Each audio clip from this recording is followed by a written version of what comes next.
Tópico 2º, as finalidades do despertamento. Subtópico 1º, a restauração nacional de Israel. Deus, quando quer realizar os seus propósitos, pode incutir a sua vontade no espírito do homem. Foi assim que ele fez com Ciro. Embora fosse rei de uma nação idólatra, Ciro foi despertado por Deus, o qual incutiu a sua vontade no seu espírito, dominado pelas tradições e pela idolatria, a fim de que ele cumprisse os seus desígnios relativos ao povo de Israel, conforme havia falado pela boca do profeta Isaías cerca de 180 anos antes.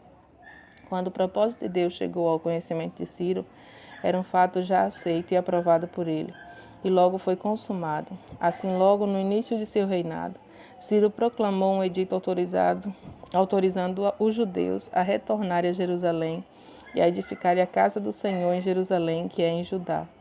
Começava assim a restauração nacional do povo israelita. Subtópico 2º, a restauração espiritual de Israel. Deus quer usar o homem como seu instrumento. Todavia, só são usados aqueles que cooperam com Deus, aqueles que seguem a orientação divina por livre arbítrio. O homem é livre para obedecer ou não à orientação divina. Por isso, nem todos os que experimentam o despertamento adquirem o mesmo progresso espiritual, porque não abrem igualmente seu coração para Deus, a fim de obedecer à risca à orientação divina. Durante o cativeiro, o povo israelita havia assimilado muitos dos costumes dos babilônios, porém havia aprendido a lição concernente à vontade de Deus, não servir aos deuses das nações, não adorar os ídolos. Antes do exílio, Israel estava espiritualmente enfermo dos pés à cabeça, mas agora havia sido curado da idolatria para sempre. Para Israel, o sofrimento resultou do despertamento, e este na sua restauração espiritual. A finalidade principal do despertamento é sempre a restauração espiritual do povo de Deus. Cada despertamento tem por objetivo principal a salvação e restauração do homem. Encontramos sempre estes dois polos, a graça e o pecado.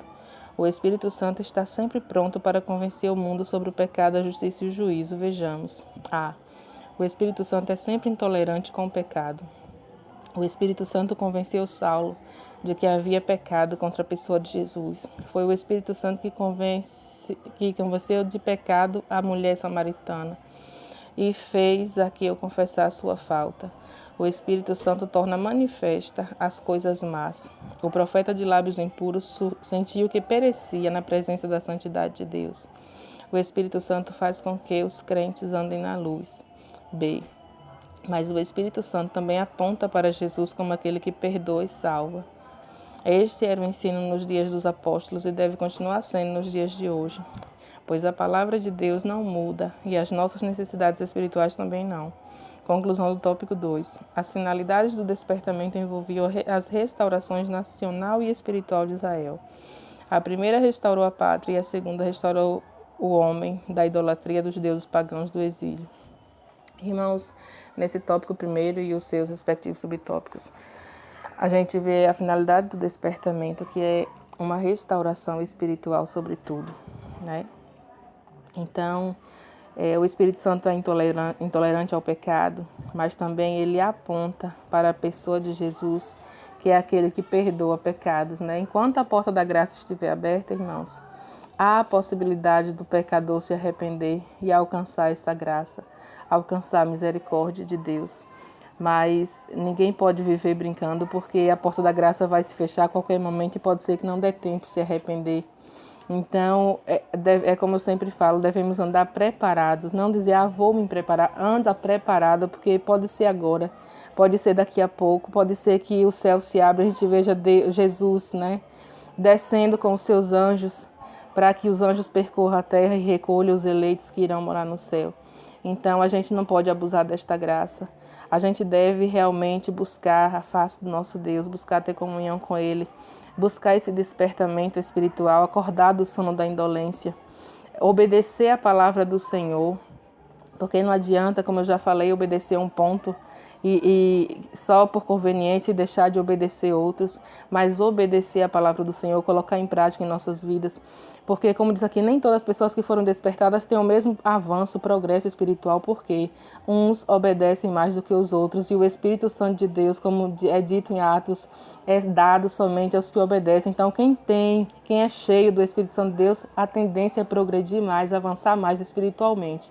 Então, irmãos, não adianta, porque se não obedecer, como eu já falei, o prejuízo é somente de quem não obedece, porque quando a gente obedece a Deus, a vontade dele, que é boa, agradável e perfeita, obedece à vontade dele por meio do Espírito Santo que nos convence, né? Sempre nos convence e tem um poder convencedor de todo ser humano, do pecado, da justiça e do juízo. A gente nunca sabe como é que o Espírito Santo convence, mas ele convence. Ele desperta, como despertou a Saulo, como despertou a Abraão no meio da idolatria para ele sair do meio da parentela dele e ir para uma terra que o Senhor mostraria. Abraão não era cristão, Abraão não conhecia Deus, mas ele foi despertado pela voz do Senhor, pelo Espírito Santo de Deus. Assim como também Ciro não conhecia Deus, mas Deus já tinha incutido no espírito dele a vontade de obedecer, porque quando ele ouviu a voz de Deus, ele simplesmente obedeceu e pôde cumprir ali os propósitos do Senhor. E assim foi comigo, foi com você que não nasceu num lar cristão, nasceu numa família idólatra também. E o Espírito Santo chegou até nós e nos convenceu que aquela prática de adoração não era verdadeira, que nós deveríamos somente servir ao Senhor. Como diz a palavra, somente ao teu Deus dará cultos, né? Somente ao teu Deus adorarás e só a Ele darás culto. Então, nós somos convencidos disso. E foi por meio do Espírito Santo de Deus que nós tivemos esse convencimento que somente o nosso Deus é digno de honra, glória, louvor, adoração e exaltação. Vamos ao tópico terceiro.